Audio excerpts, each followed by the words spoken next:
साधकाच्या आवाजात, शिष्याच्या आवाजात, साधकाच्या आवाजात गाऊया गोड गान माऊलींच्या दरबारात, गाऊया गोड गान माऊलींच्या दरबारात, गाऊया गोड गान माऊलींच्या दरबारात, गाऊया गोड गान माऊलींच्या दरबारात.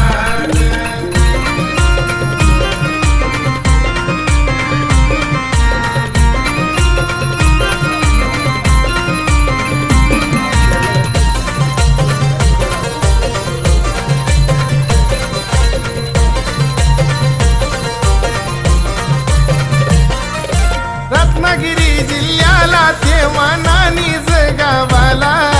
सुभद्रा मातेच्या पोटी माऊली आले हो जन्माला, सुभद्रा